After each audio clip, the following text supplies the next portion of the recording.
Okay. We'll start the formal meeting now of the welcome to the 26th meeting of the Rural Affairs, Climate Change and Environment Committee.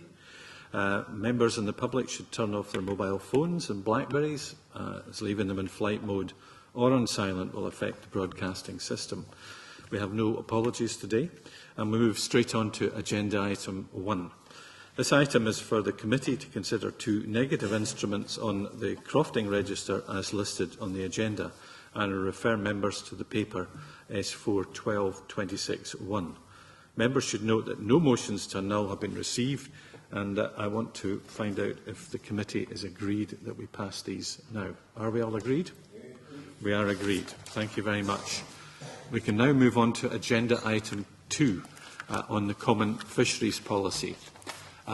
This item is to hear from members of the European Parliament on the reform of the CFP. We last heard from MEPs Struan Stevenson and Ian Hudson via video conference last September. Hopefully today's video conference will work just as smoothly. This committee has been heavily engaged in these reforms and received a response from the EU Commissioner in January to our main conclusions following evidence sessions last year. This session has been arranged as the committee has agreed to continue its engagement with this process.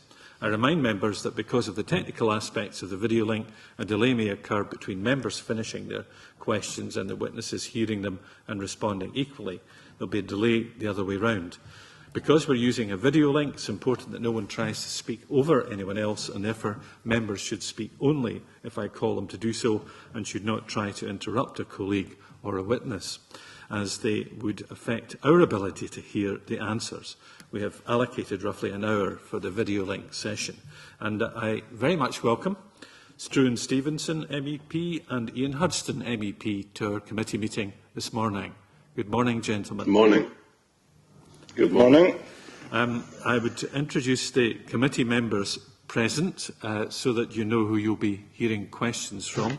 On my far left, Richard Lyle, and then Claudia Beamish, and then Margaret McDougall. On my right, Graham Day, Angus MacDonald, Jim Hume, Alec Ferguson and Nigel Dawn. And I would invite members, given the short time that we have, to fire up the questions, of which I will start. Do we think that at the end of this process that we will end up with a better common fisheries policy? Because at the start of the process there was agreement that radical changes were required. So do the MEPs feel that the reform is going to deliver this radical change? Right, well, good morning to all of you, and thanks very much for this opportunity to have a discussion with you once again on CFP reform. Do we think that things will radically change? If all of our aspirations are concluded positively, then it will radically change. One of the core objectives in this reform package is meaningful regionalisation. Now, there have been challenges, even in the College of Commissioners, about whether this is effectively trying to renationalise, repatriate control of the common fisheries policy. And of course, there's great resistance to any concept about repatriation of a common policy. This is not the objective. We respect the fact that the Commission would continue to build the framework of the common fisheries policy, but then would devolve the day-to-day management to the member states, and in the case of the United Kingdom, that would mean devolution of the day-to-day management from the UK to Holyrood. Now, I also envisage that under that process, Holyrood would then involve very closely the producer organisations in implementing the day-to-day management and control of the CFP. I wrote that into my own report on the Common Organisation of the Market on Fisheries and Aquaculture Products, which has already been voted through the Parliament at first reading. there is still some antipathy to the concept of meaningful regionalisation. We are now looking at 2,500 amendments to the basic regulation on CFP reform. A lot of them deal with regionalisation. The rapporteur, Ulrike Rodust, is focusing now on beefing up the RACs, the Regional Advisory Councils, which I certainly accept as a necessary part of this process, but that surely is not what we mean by regionalisation. That would destroy the whole concept of devolving management powers on a day-to-day basis back to the member states.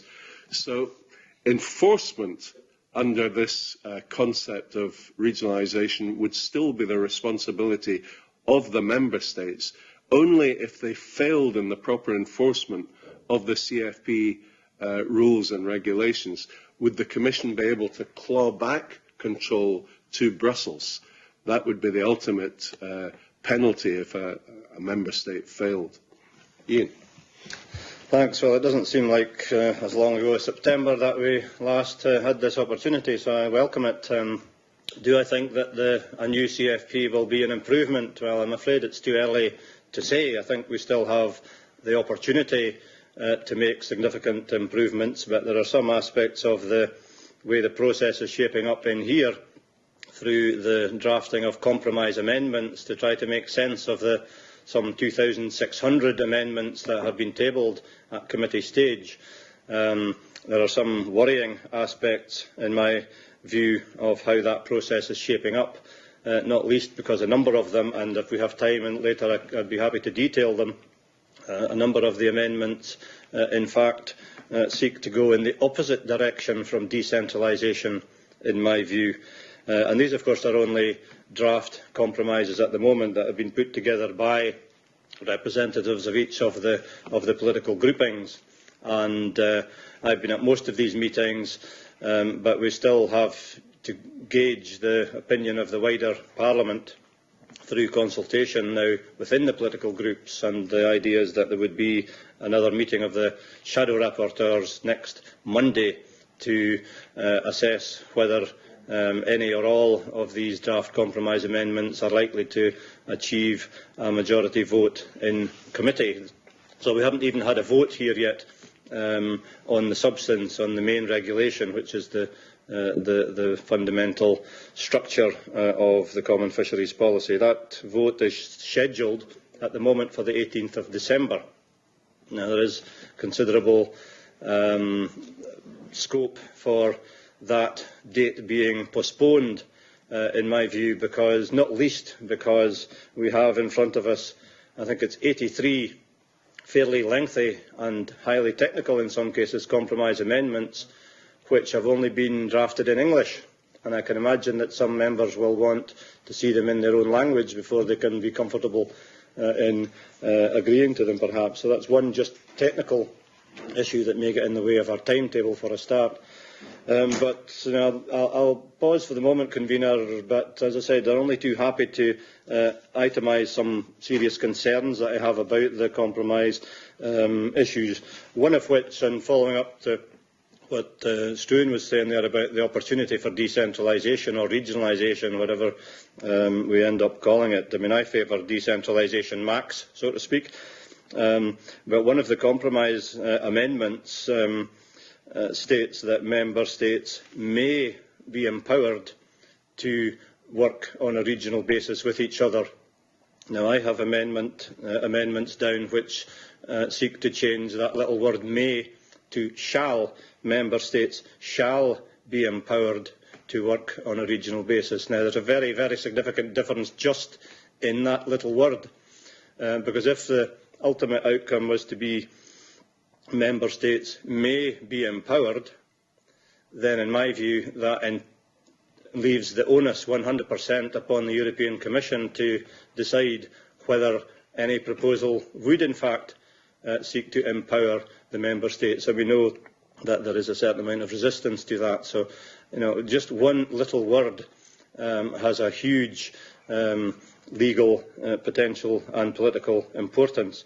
So we have the opportunity, I think, to make a half-decent job of this, but only if MEPs can unite around, I think, decentralisation max.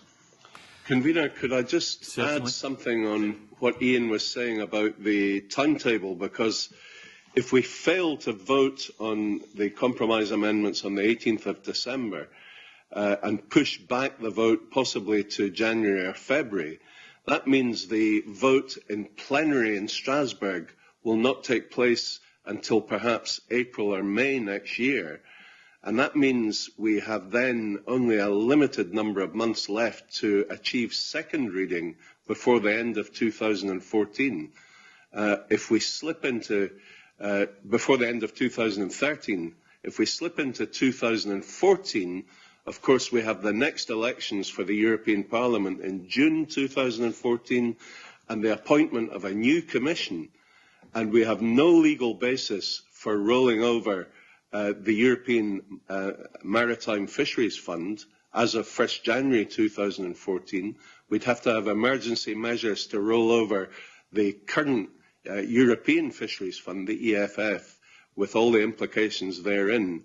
So the timetabling is absolutely critical, and I have to tell you that there are some member states who would rather like to derail the whole timetable because they would prefer no CFP reform with all that entails. They would prefer the status quo. Thank you for covering these points just now. As an introduction, we'll come back to regionalisation in a minute or two, but a small supplementary on the principal objectives from Graham Day. Thank you, Convener. Good morning, gentlemen. A very small supplementary. Just for Stuart Stevenson, I'm wondering, Stuart, do you share Ian's concerns about the difference between the words may and shall, and would you be supportive of what he's pushing for in that regard? Actually, that is a crucial point, and it comes up in many, many amendments. The word may and shall, because of its legal implications, appears again and again in amendments. And I think we have to be careful that we get the right implication from, whether we use may or whether we use shall. So in the 2,600 amendments, it appears often. Thank you for that interesting answer. This next question is from Claudia Beamish. Good morning to you both. How, in your view, will the reforms help to deliver wider sustainable development targets, in particular for climate change and biodiversity targets? As you'll of course know, the Marine Strategy Framework Directive aims to bring EU waters into good environmental status by 2020. Quite a challenge in some places. And will the reform help to deliver this? And if so, in what ways? Well, again, it depends very much what the reform looks like. But I mean, and it's really my answer certainly is really connected to the general principle about how the CFP is structured, how decisions are made. We know, and the Commission accepts even, that up to now the Common Fisheries Policy has failed in its objectives. It has not conserved fish stocks. It has not improved biodiversity within Europe's seas. Conversely, I think we do have some evidence now that the initiatives that have been taken by Scotland and others in the North Sea, for example, through real-time closures and so on, have in fact made a significant contribution to the progress towards elimination of discards, which we all want. So, if, again, back to what we have in front of us here in the form of emerging compromise amendments, if we are successful in achieving a fisheries management system which does eliminate discards, then that will be a massive contribution to improvement of the health of our seas and indeed of our fishing communities, which is the other part of the equation that should not be forgotten. If we can agree on exploitation rates and the specific measurement of MSY, maximum sustainable yield, and there's a bit of grey at the moment in the text that we have in front of us as to whether we're talking about biomass MSY, which many people around here want to use as the definition, or exploitation rate FMSY, which I would favour as being the most realistic. But I think there is still the potential, there is still the opportunity. But I most firmly and strongly believe that the maximum amount of decentralised decision-making that we can achieve is most likely to actually bring about the results that you want from the sound of your question, and we all want, because if we have maximum devolved decision-making, return of real decision-making to Europe's fishing nations, then it is they who have the greatest incentive to make conservation of our resources work, because it is they then who would reap the long-term benefit in every way from that. So I think it's a very important principle that applies to your question and all of the little technicalities that we also have to consider. Yeah, I endorse what Ian has just said. On maximum sustainable yield, the Council had agreed at their June Council meeting that we would aim to achieve, they just said blank MSY by 2020. It now appears that what they meant was fatality MSY by 2020, not biomass MSY by 2020. I think we should be aiming on most of the quota stocks to achieve fatality MSY by 2015, and looking at above biomass MSY at least by 2020 where possible. That might not be possible in terms of cod, but I think the clear objectives of the CFP have to be mapped out in our initial reform package, and we have to send a clear message that those are the objectives we're trying to achieve. Now, to achieve the ecosystem approach to fisheries management, I think we have to incentivise and reward fishermen who are having the least impact and the most sustainable approach to fisheries. When you consider that the local inshore fleet, the under 10 metre fleet, which embraces about 80% of our vessels in EU waters and tens of thousands of fishermen, sustaining hundreds of, or maybe thousands of small fishing communities, and we have many similar ones in Scotland. They have to be given a fair deal out of the CFP reform. I don't think they have been given a fair deal in the past. They have been ignored when it was coming to the allocation of quota. They've been ignored when it comes to the degradation of and over-exploitation of fish stocks. They are low-impact fishers. They fish sustainably. And I think we have to recognise that in the reform package. Claudia Beamish. Thank you, Convener. Thank you for those helpful answers. Could both of you possibly focus as well, as one part of the question was actually about the climate change targets, if there's any specific work being done on that in relation to the reform of common fisheries policy? Thank you. Well, there is work being done on that in other committees. As far as the, we have a climate change committee and we have an environment committee here that are doing detailed work on climate change. As far as fisheries is concerned, we are looking at the restoration of healthy seas through the ecosystem approach. There is interesting work engaged in that. For instance, where in Scotland you're talking about a lot of offshore wind farms and renewable energy, which I don't incidentally necessarily agree with as a future energy source. But there should be a lot more integration between, for instance, the aquaculture sector and the offshore renewable sector. There is a potential for development of rich aquaculture sources in amongst wind arrays offshore, and there's a lot of interesting work being done on that, but I don't see any particular signs of good integration being encouraged by the Scottish Government at the present time, and I think that's missing a trick, frankly.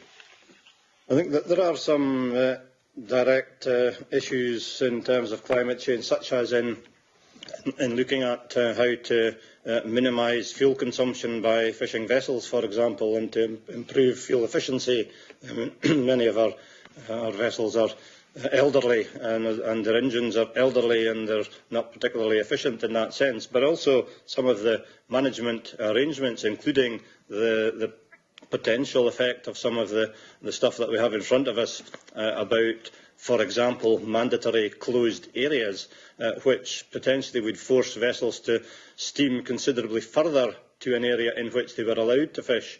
That kind of thing can be looked at very closely from a climate change point of view, as well as from an economic and practical point of view from fisheries management.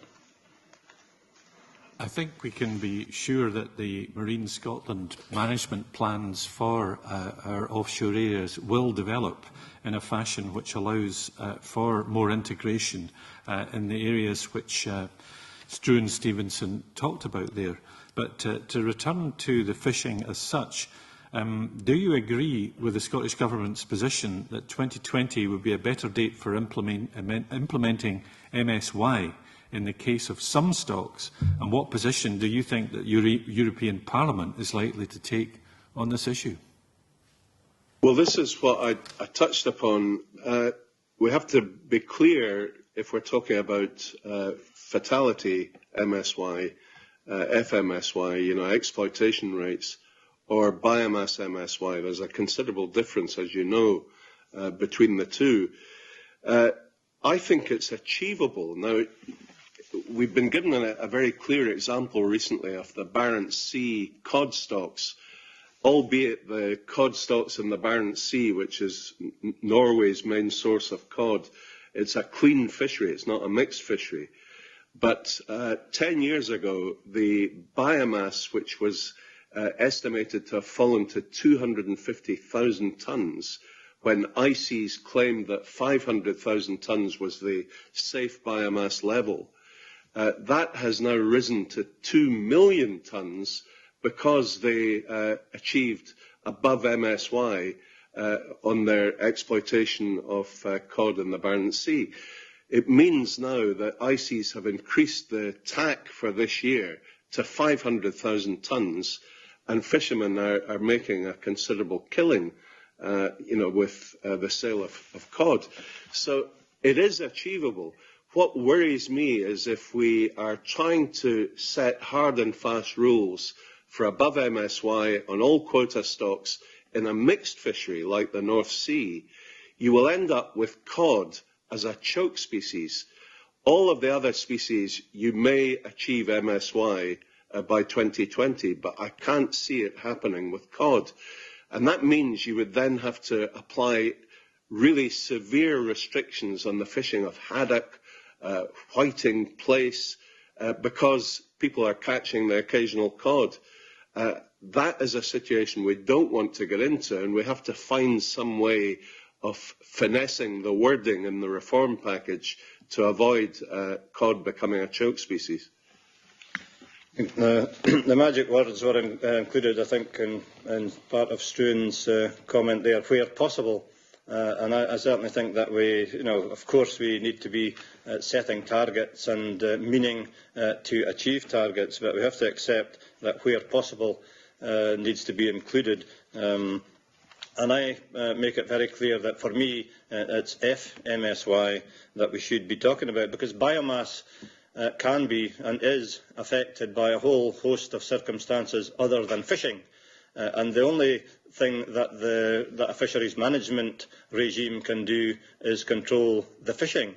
So I think that it's necessary, and indeed the most practical measure to use is to use FMSY for targets within a reformed CFP, because it's only these fishing and activities that are controllable through that legislation.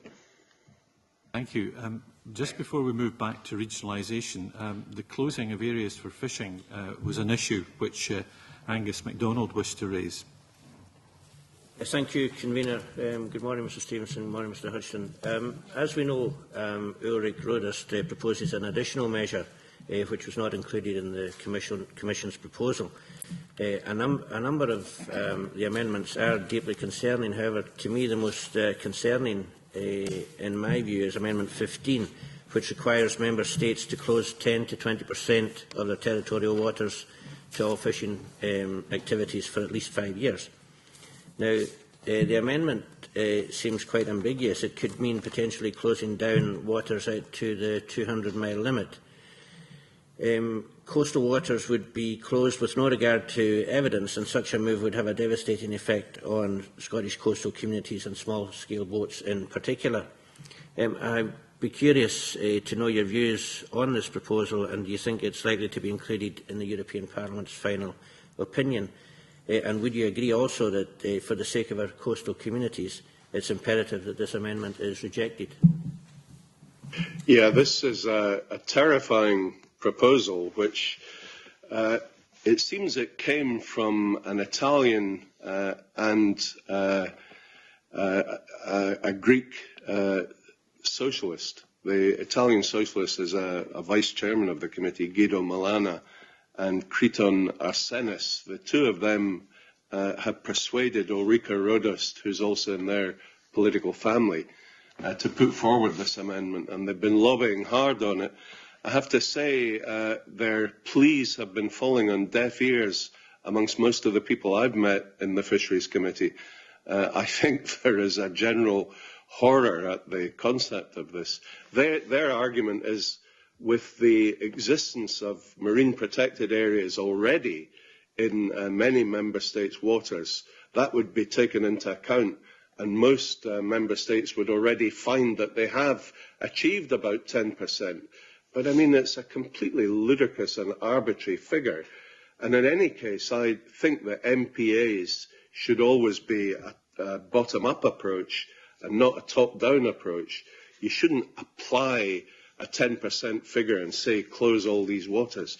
We should consult with the fishermen and the stakeholders themselves if we're looking at marine protected areas, and get the best possible consensus before we decide to close anywhere. I think this will be heavily opposed and voted out in committee. I'm glad to hear that Stuart and I are on the same page on that one, but that being said, and I most certainly agree with all of that, that being said, we are still in the position where we have a compromise amendment stating that there shall be 10 to 20% of territorial waters closed, and that the process between the political groups has not resulted in that being chucked out of the list of compromises. So I think that we have a job to do to make sure that it is indeed thrown out.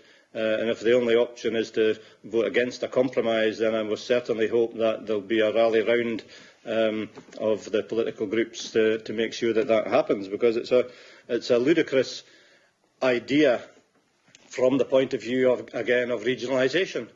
To have everyone around here talking about the desirability of decentralisation and regionalisation, and then at the same time to come out with a compromise, not the original amendment, a compromise which states that member states shall close between 10 and 20% of their waters. Shall close. Now, I've only got as far as member states shall before I realised that this was something to be utterly opposed from the point of view of decentralisation, before we even get to the pros and cons of the having closed areas from time to time.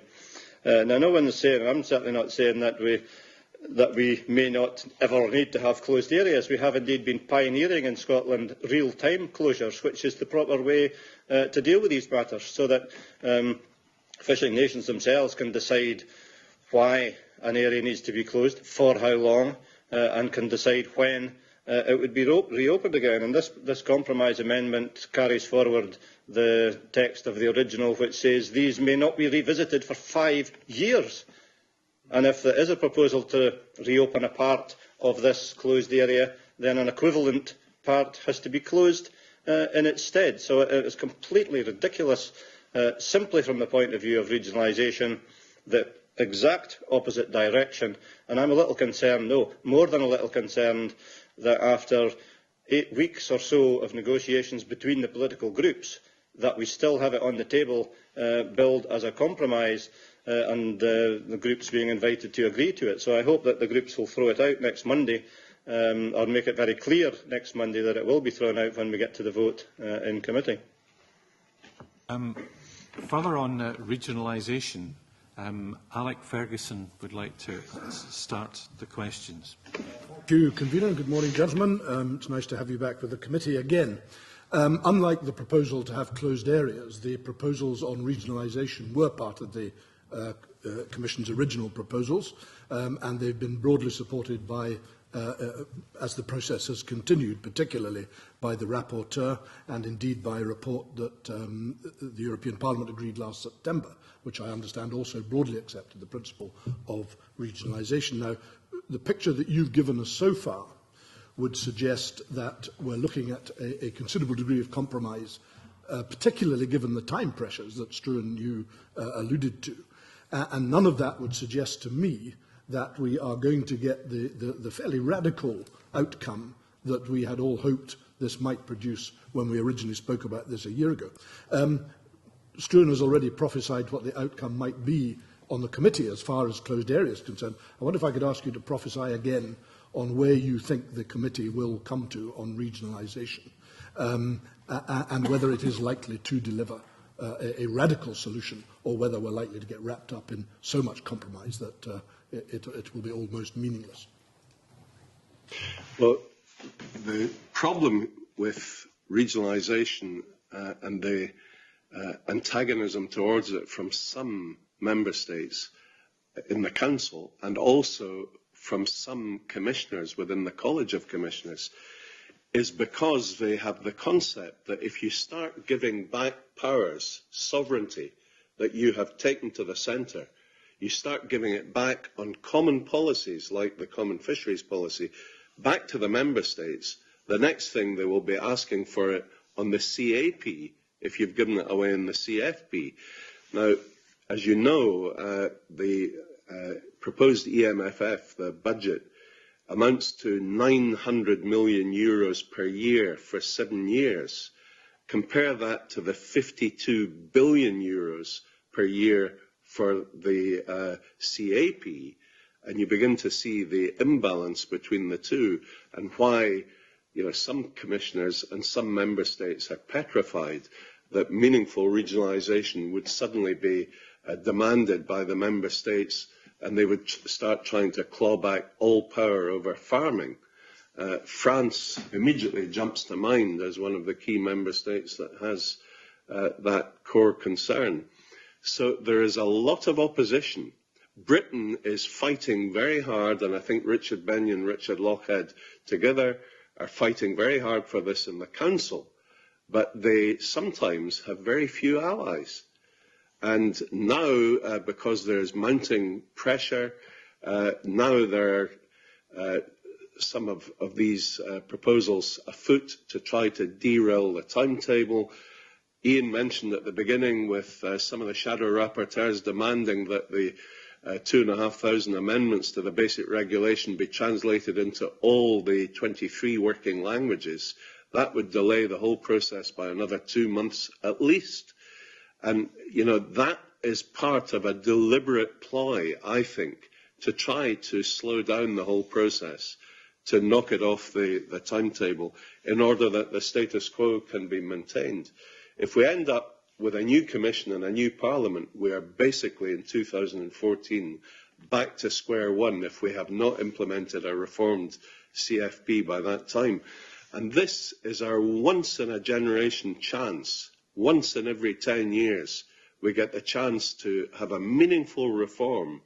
I don't think the fishing communities in Scotland would forgive us if we fail to deliver.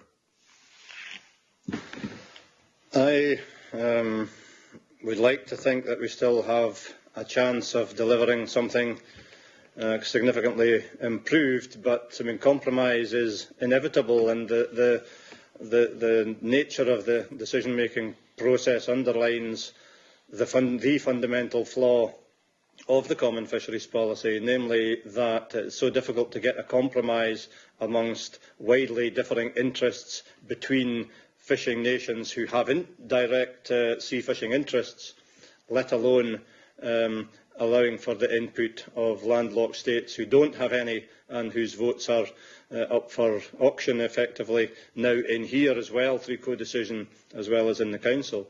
I think the Council has made some progress thanks to Richard Lochhead substantially, and Scotland's experience substantially in their general approach, which does offer the possibility of at least a mechanism under which member states could work together in regional cooperative fashion on a voluntary basis, and that is, I think, a substantial and a worthwhile step forward.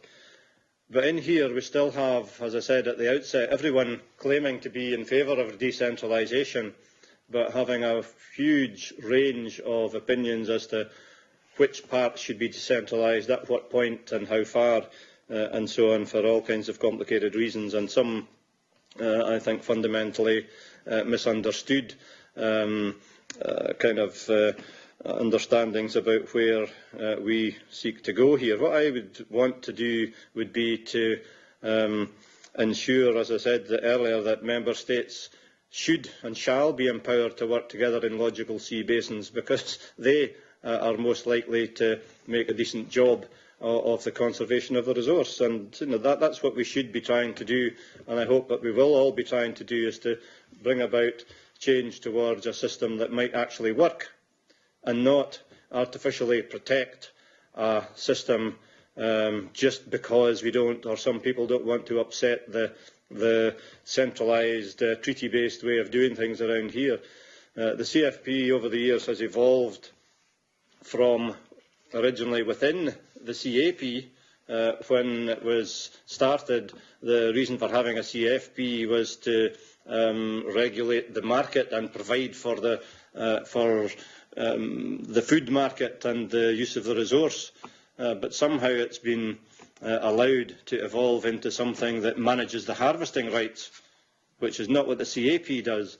Now, I think we should be getting back to a position where it's the fishing nations who manage the harvesting of the sea fish resource, and a CFP can still valuably contribute to looking at market issues, for example, and very broad overriding objectives.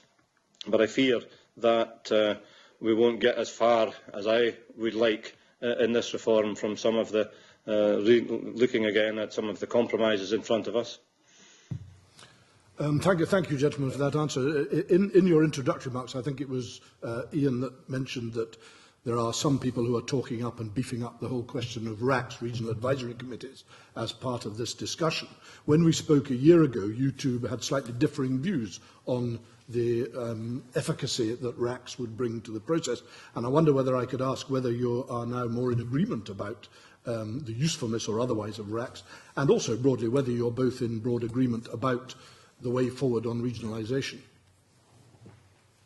It was me, actually, that said Rodust is talking about beefing up RACs, but she seems to consider that as an alternative to regionalisation. And I don't see that as an alternative. I see it as an adjunct. Beefing up RACs, I think, is important. They have been valuable. They've given valuable advice. Indeed, we're talking about the introduction of new additional RACs. For instance, there will be a RAC for aquaculture. And I think I said in this same session last year with you, we should be jumping at the opportunity of saying that the RAC for aquaculture should have an actual headquarters and staff, which is envisaged by the Commission, and it should be based in Scotland. We are one of the leading aquaculture fish farming nations of Europe, and we should seize control of that and not allow it to end up in perhaps Greece or Spain or some other country where they will be having power over the dictation of future rules and the control of the fish farming sector. I don't think we're far apart on the general point about advisory councils, as they will be known if the new proposals come through the regionals to be dropped on advisory councils. I think they have proved their worth, the ones which apply to, for example, the North Sea. They've proved their worth, although it has to be said that at the time that they were set up, some 10 years ago, as part of the previous alleged reform of the CFP, they were set up as a bit of a sop, against to offset the failure then to go for meaningful regionalised or zonal management, which was what Scotland at that time was still arguing for. But nevertheless, advisory councils have, I think, proved their worth. As long as they're focused on sensible sea areas, there's a logic behind it. I'm not so enthusiastic as Struan about the aquaculture extension, for a number of reasons, and again there are one or two mentions in the proposed reform and in some of our compromises that creep towards extending the coverage of the common fisheries policy into aquaculture and indeed inland waterways, both of which I would strongly resist from a management point of view. Of course, there may be and there are areas where the European Union can assist member states with the development of their aquaculture, but most certainly not creeping into managing or taking decisions about the development of aquaculture. And as far as the advisory councils are concerned and headquarters, I mean, these are not agencies like the European Environment Agency with a building and 100 staff.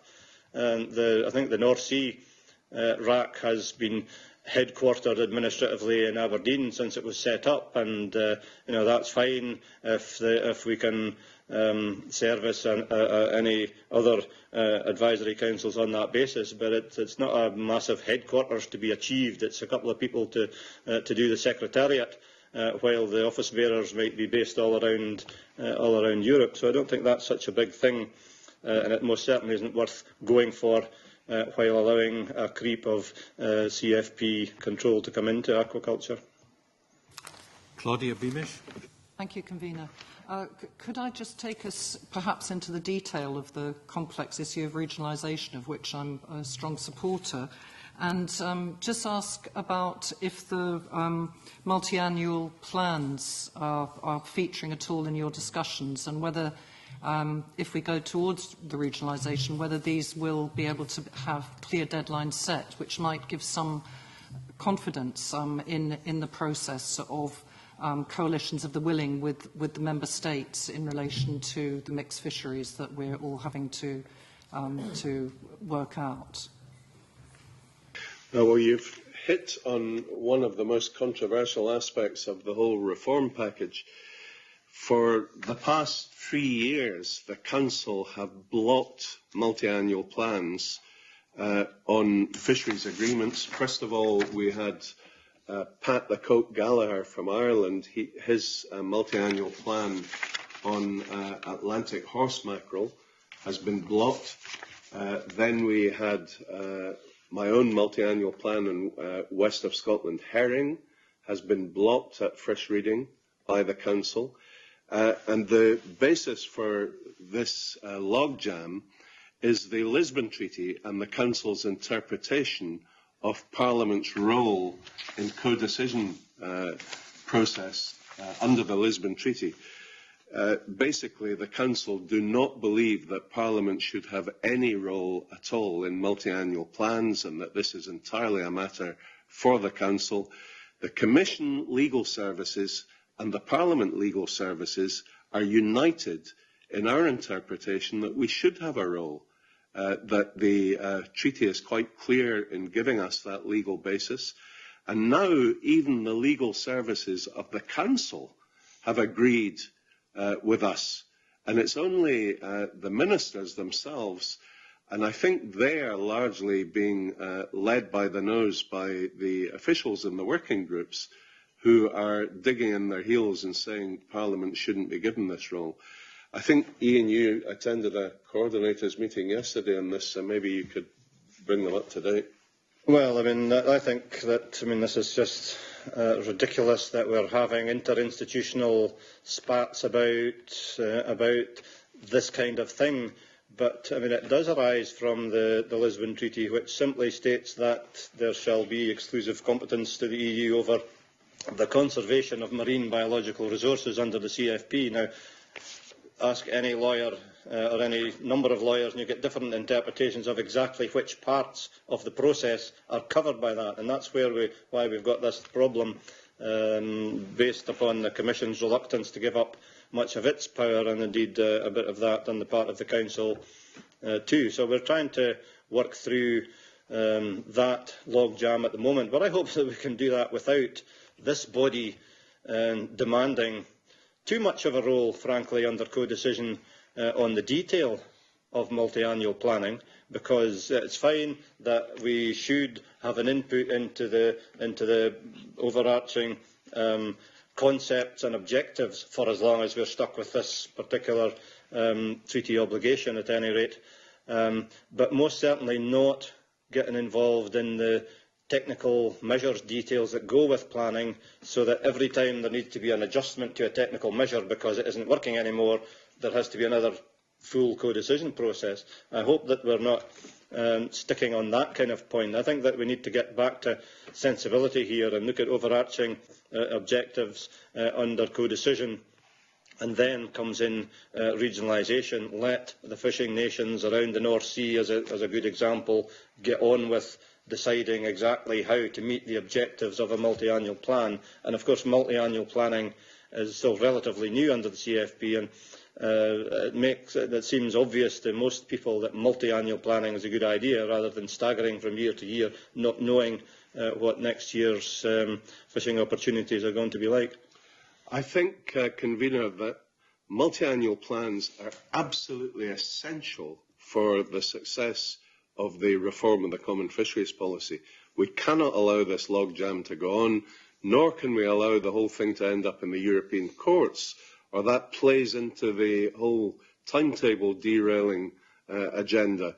I heard at the coordinators' meeting yesterday that the coordinator from the EPP, who just happens to be Spanish, was suggesting let's boycott and stop all work on the basic regulation on CFP reform as a protest against the Council logjam on multi-annual plans. Now that is them playing with the derailing the timetable agenda once again and trying to use this as a vehicle for that purpose. So we shouldn't be duped into allowing this to be used, for their purposes. Thank you about that. We're doing well with time, and we'd like to discuss banning discards next. Dick Lyle. Yes, good morning, gentlemen. As the convener said, we're turning to a controversial subject of discards. I note a key feature of the European Commission's proposal is to ban the discarding of fish. It's proposing a ban will be introduced progressively in different fishes between 2014 and 2016, even suggesting 2018. I'm sure you know that in Scotland the catch quota scheme has been trialled, banning discards for participating vessels for the last 3 years. What will the European Parliament, what view will the European Parliament take on the suggested timetable for introducing a discard ban? Well, again, we're a little bit away from clarity as to which way the majority will go on that, and there are a number of options from sticking with the Commission's original draft, which I think is probably the least likely, to by 2015 where possible and things like that.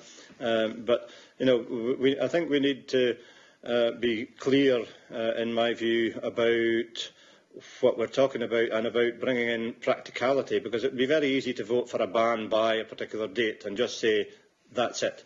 But I think everyone who understands these matters understands that it's just a little bit, achieving the end result is a little bit more complicated than that, and it has to be managed in an orderly way, and in particular on a fishery by fishery basis, because it's much easier to deal with a situation on a stock which is not in a mixed fishery, for example, than it is anywhere else. So I think we have to allow for the circumstances that apply in each particular fishery. And again, that comes back to regionalisation. Let's not try to specify every single species from here and say that something must be done in a particular way by a particular date. Let us say that, broadly speaking, by whether it's 2015 or 20 or whatever, that we have to achieve the elimination of discards. I think that principle is something that everyone will be able to sign up to. But let's hope that we can do it in a way that doesn't actually exacerbate the fishing mortality problem, because without adjustments, for example, quota uplift in some areas to allow for the landing and the use of the fish that are not going to be discarded, then we could end up with effectively discards on shore rather than at sea. So it's one thing to say we must land everything, but what's going to happen to it? And I think the other part of the whole equation is that there has to be massive additional effort put in to incentivising stock selectivity of gear, so that catch avoidance has got to be a big part of the build-up to the elimination of discards. And again, we've got a good story to tell within Scotland about that. Substantial reductions in discards through a combination of selective gears, real-time closures, and so on. And in return, allowing a bit of extra time at sea and a little bit of, if we can build into a new framework from here, the ability to have quota uplift and sensible rules on mixed catches and so on, catch composition. Because I can point to speeches that I was making in the run-up to the 2002 CFP reform, raging against discards. This is not a new controversy, raging against discards from the point of view that it is the actual, in many cases, rules of the common fisheries policy that are causing the discard. And until we have a combination of sensible rules and achievable targets for the elimination, then we're not going to achieve what we all want. Yeah, I'm in broad agreement with Ian on most of that. On timetabling, in a clean fishery like the pelagic fishery, for mackerel, say, you could pretty well introduce a ban overnight, as quickly as possible. For a mixed fishery, as we have in the North Sea, it was ludicrous, I think, for the Commission to be recommending year by year and stock by stock ban. It was like saying to a fisherman, you can ban the discard of cod this year, but you can still go on discarding haddock until next year. I mean, that's just not sensible at all. So, we have to, first of all, as Ian was saying, aim for bycatch avoidance, and we need to ensure that there is adequate funding in the EMFF to help with technical measures to aid bycatch avoidance. We have to have sensible derogations, because with the very limited days at sea on effort controls that we have now, if we have a vessel fishing away off Rockall that hauls in maybe 20 tonnes of boarfish, is that skipper supposed to sail all the way back to Fraserburgh, Peterhead, to land under a discard ban that 20 tonnes of boarfish? By the time he gets back, he'll have used up all his days at sea. The fish will be a stinking mess and will be only fit for landfill, not even for fish meal and fish oil. And there's no incentive for the skipper to do that. We need a fully documented fishery. He must log, if he's dumping fish like that, he should be given a derogation to go on dumping fish of that nature, but it should be fully documented in the e-log. We should have CCTV cameras on board all of our over 12-metre vessels, and we should aim for bycatch avoidance. On that basis, and introducing proper management systems that try to avoid bycatch, I think we'll have a more sensible approach. Thank you. Margaret McDougall. Thank you, Convener, and good morning, gentlemen. What will happen if a discard ban is introduced for shared stocks and the EU partners, such as Norway, continue to refuse to allow an increase in quota as they did in the case of North Sea cod last year?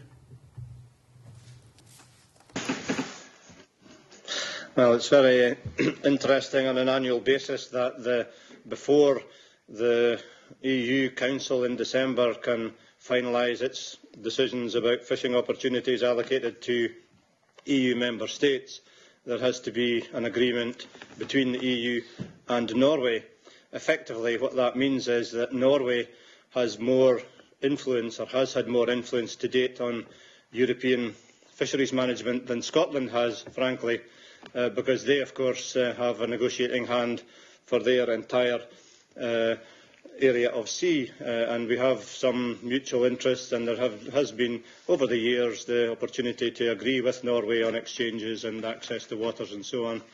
But, it's obviously the outcome of these talks is crucial to Scotland and to other EU member states. And if we have difficulties with particular stocks, then we would not want to see a situation where Scotland was being artificially penalised. But one of the issues that we need to make sure about is that we guarantee the principle of relative stability within any European fisheries policy, so that whatever the available fishing opportunities are, that the guaranteed share that comes to the UK at the moment and then Scotland remains. And that is one of the controversial areas that we've not had too much raised this time around, but there are still people who would wish to upset that particular situation.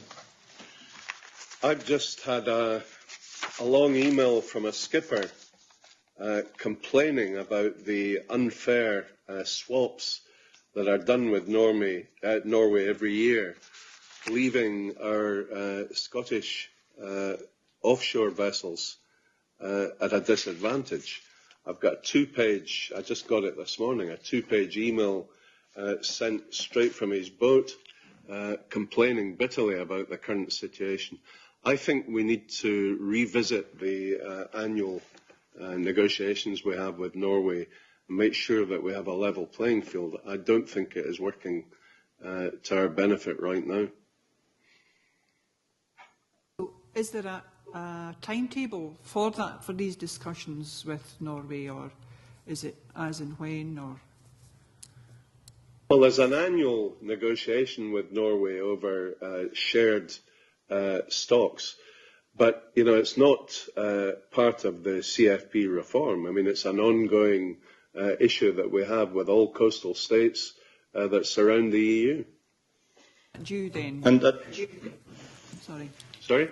When is that due, the talks with Norway? You said that. I think talks are underway now. I would think talks are underway right now. On an annual basis, I think they start round about October, and they're almost always finished in time for the Council in December, sometimes only just, depending on the area and areas of controversy. But, I mean, at the end of the day, what we have here, I'm looking from Scotland's point of view, what we have here is the whole might, allegedly, of the European Commission negotiating on behalf of the EU with Norway. But Norway's got the upper hand because they can say, well, if you don't like it, get out of our waters then. And that's, the whole strength, allegedly, of being part of the CFP can't even, get ideal arrangements from Scotland's point of view out of these talks. So, it's not that we can, or you, I, or the European Commission or anyone else can tell Norway exactly what it has to do within its territorial waters, because it's not part of the CFP. The blue whiting talks are underway right at the present time. I'm just trying to see in this email from the skipper exactly, he had some points to make about that. He said, regarding whiting similar to cod, but at a very low tonnage. No, this isn't blue whiting, this is just ordinary whiting. But he had a point to make about blue whiting as well. We seem to have got the negotiations wrong, and I think now is the opportunity when the blue whiting talks are reopening with Norway to try and redress the balance. But, there's a point arises here when we were talking about discards in this context. The Norwegians, who've always claimed to have zero discards, actually talking to Norwegian fishermen, they tell you that the reason they will not accept CCTV on board their vessels is because they still do have around 16% discards. And that has encouraged some people during the CFP negotiations to say that we should build in a percentage of allowable discards in the CFP reform. And Rodust, in one of the compromise amendments, has now suggested 5%. But, you know, it seems to me a bit incredible that you say to fishermen, we're banning all discards, but you can chuck 1 or 2 fish over the side. All the rest you have to land. I mean, either you have zero discards with proper derogations, for instance, for fish of high survivability like nephrops, or you say, you know, you can continue to discard. I don't think you can be half pregnant in this case. Thank you. Turning to TFCs, Jim Hume. Yes, thank you. Good morning, gentlemen. One of the controversial proposals is tradable fishing concessions. Some people see it as opportunities, some as a threat. I would be interested to hear your own views, whether you think it's a good or a bad thing. Also, the views that you believe the European Parliament will come to. I believe Ulrich Rodust has taken a different view to the Commission, obviously.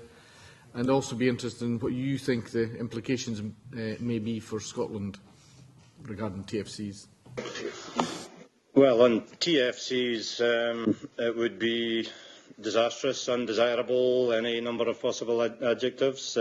I'm certainly totally opposed to transferable fishing concessions being mandated upon us from here. And again, you know, decentralisation. Where does decentralisation come in when we have a statement that member states, you know, shall allocate fishing concessions, tradable or otherwise? Let me, you know, as briefly as I can, go back to where this started. The reason for having the TFC proposal in the first place, the transferable concessions in the first place, as stated by the then Commissioner, was to allow the market to deal with overcapacity issues, meaning that the transferable was the important part of this proposal, so that market forces would result in buyouts and so on, and, as they said, deal with overcapacity issues.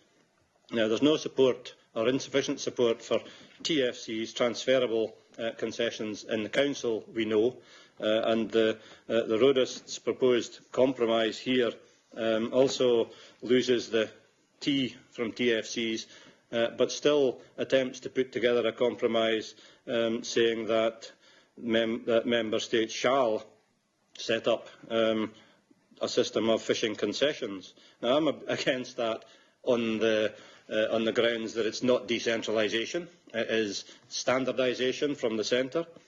And the other part about the evidence that the Commission gave for their original proposal was that it was modelled to an extent on what has been happening within Denmark currently, where they have adopted a system of TFCs. Now, if that is possible, i.e. if member states can set up their own systems of allocation of fishing concessions or rights or whatever licences in the way that they want under present arrangements, why not just leave it like that? That is decentralisation. So I am taking issue, I have taken issue with our rapporteur and others here, because I do not think it is necessary to have a compromise on keeping up alive the concept of mandatory concessions systems when the transferability is effectively dead in the water. I think we should just leave that as part of decentralisation, that fishing nations can set up and or continue their own arrangements for the allocation of whatever fishing opportunities they receive in a year. There's no need to have a mandatory system. And finally, on that, there's been a bit of talk here about, maybe it wouldn't be so bad, or it'd be better if we changed the lifespan of a concession from anything from 1 to 12 years. I think is now in the concession, but it's still a centrally dictated system, and it can only be for the purpose of ultimately building it back up to the full-blown transferability, and it's unnecessary as far as I'm concerned, particularly when within the system here we have on the table a number of amendments. I put down an amendment, and a number of other MEPs separately from different member states put down amendments seeking to delete the whole paragraph on TFCs from the Commission's proposal.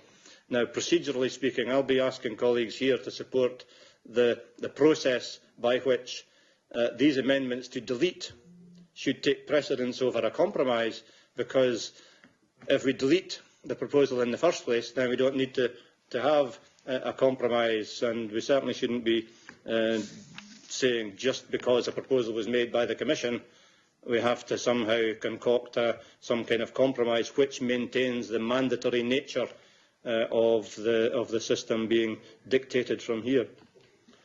Yeah, I mean, I agree entirely. The missing word here in the compromise amendment is voluntary. So fisheries concessions on a voluntary basis under regionalisation should be left up to the member state. I think it's necessary for fishermen, and there's a wider implication here for the EMFF debate. We are now seeing, as we discussed earlier, the blockage of multi-annual plans. We are seeing antagonism towards fisheries concessions, and I'm a bit worried with what Ian was saying about deleting this altogether. It could be that we end up with fishermen having neither fisheries concessions or multi-annual plans. Then they have no bit of paper to take to the bank manager and say, look, here is what gives you confidence to lend me money to modernise my vessel or buy a new vessel so that I can continue fishing.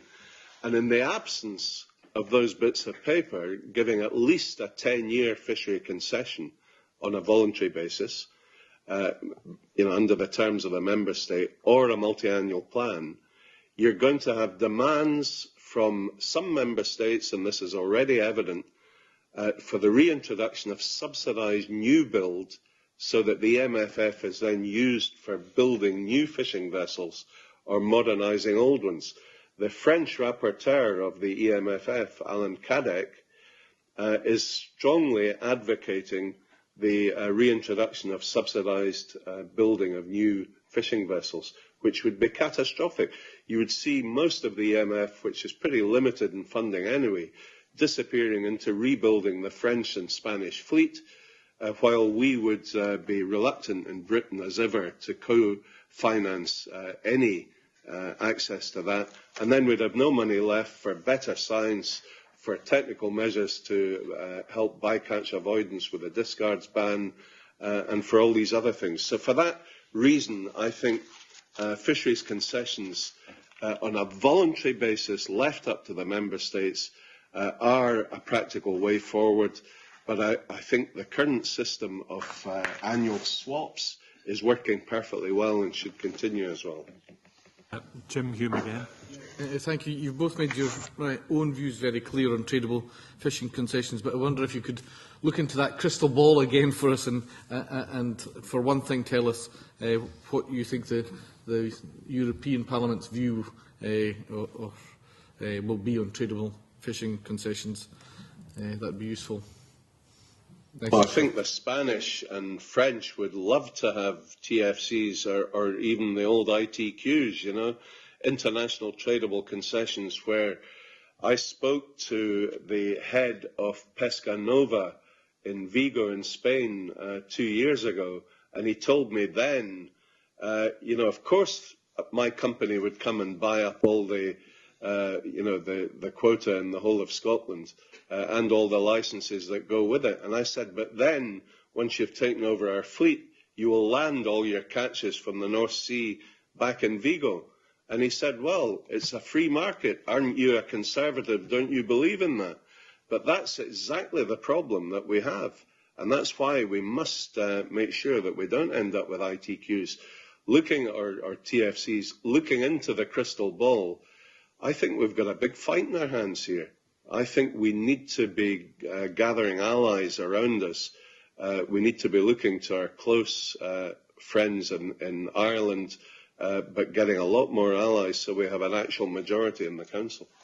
Yeah, but no, I agreed with that kind of last part there, but the method of getting there, from my point of view, is not to establish anything centrally which says that there shall be a system of fishing concessions. Leave aside the tradability. Frankly, I don't know whether that will get through Parliament or not. It hasn't got through the process of devising compromises because the transferability has been deleted from the compromise, but establishing centrally a requirement that there shall be a system of fishing concessions is unnecessary, and it can only provide, if it was agreed, a foundation for building upon in future years. It's unnecessary. Under the present CFP, Member States can, as Denmark has already done, set up systems in virtually any way they want. But this problem can be resolved through a couple of amendments of mine, which are down to the Rodust report, which, in place of establishing a system of transferable fishing concessions, simply would say establishment of member state systems for the allocation of fishing opportunities. Now, it doesn't say what they should be. It doesn't say they all have to be the same. It just says get on with it. And a subsequent amendment, again of mine, requires only that the member state lets the Commission know what the system is. Now, that's all we need. Just a moment on this same point, Graham Day, before Jim comes back. Thank you. It's a question for Stuart Stevenson. Just to be absolutely clear on this, we talked earlier about the difference of may and shall. If we look at Compromise Amendment 5, which states Member States shall grant fishing concessions for a period of at least 1 year and not more than 7 to 12, from your perspective, is this an amendment you could not support, but if it said may grant fishing concessions, you would support it? Well, I would even add the word may grant voluntary fisheries concessions, just to be absolutely belt and braces on this, to be absolutely clear.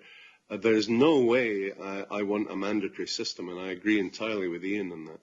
Thank you. And Jim, again? Yeah, you've both made your views very clear on tradable fishing concessions, and I share those views and concerns. But I wonder what your views are on the European fleet being at overcapacity, if you agree it is or isn't, and how that can be addressed if you think it is at overcapacity.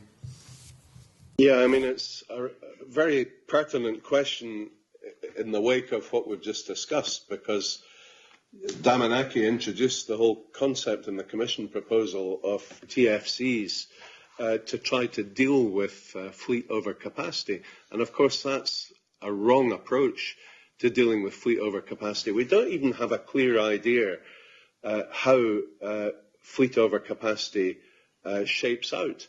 We have always argued that we have reached the exact capacity that is required for the exploitation of fish stocks in British water. Some fleets, we argue, are still vastly over capacity. The Spanish will tell you that they have achieved the exact capacity necessary as well, and that they have decommissioned and scrapped hundreds of vessels. The French say the same thing. So we have no clarity in this. And really, it's a crazy argument. You could scrap all your vessels bar one and have a vessel the size of the old Atlantic Dawn, which could, hoover up all the fish in the North Sea. So, where does overcapacity get measured? I think we need to allocate funds in the EMFF to have a definitive investigation and audit of fleet capacity in all of the member states, looking at engine sizes, looking at hold sizes, looking at fishing gear, and have an absolute definitive view of fleet capacity before we start recklessly trying to introduce things like TFCs as a way to, a ham-fisted way of trying to deal with so-called overcapacity. Well, for a start, I don't think we have a European fleet, and I try to encourage colleagues around here not to think along the lines that we often hear stated around here, that the European fleet has too many boats chasing too many fish, is the common too few fish rather. The theme around here, and that may or may not be the case. I mean, we know that we've dealt with capacity issues to a large extent in Scotland. But if we have, and let's look at the rest of this package, if we have a new management system which eliminates discards, which requires that all catches will be landed, what has capacity got to do with it? I mean, if we have a situation where the rules, whoever sets them, say that you, Scotland, can only catch X in a year, why should it not be for Scotland to decide whether there are 10 families or 20 families owning boats who can benefit from that, as long as they're not catching more than we're allowed to catch? It's really, and to some extent, an argument that has run away from the reality or not kept pace with some of the other developments that we hope will happen in terms of managing the catching and eliminating catching too much and reducing fishing mortality, unnecessary fishing mortality, hopefully. So again, back to our compromises. I have some problem with compromises which seem to imply or accept that overcapacity does exist. What I would be saying is that if we get all of these other things right, that we have a system which has limits to the total catch or landing in a year by Scots or British or whatever, and that is rigidly adhered to, then it should be for us to determine how many vessels are allowed to have catching opportunities within that limit. And of course there'll be economic sustainability issues will come in to that. But I mean, if you look at the pelagic sector, for example, as a case in point, you could say that at the moment that the fishery could be operated with fewer vessels because they're very high capacity and they only fish for a few weeks each. But a lot more families and communities are benefiting from that fact, and they're not catching more than they're entitled to, and that's what really matters. Can you take a couple of short points? Yes, you've got. Yes. Well, Convener, could I just point out that voting is about to start in the plenary session in 3 minutes' time here, and at 12 Strasbourg time, so we're going to have to run, or the whips will be in here chasing us. Well, that'll be interesting to see. Thank you very much for your evidence. It was excellent, and we've covered a lot of ground. So you better get on your running shoes just now. Thank you. Thank you very much indeed.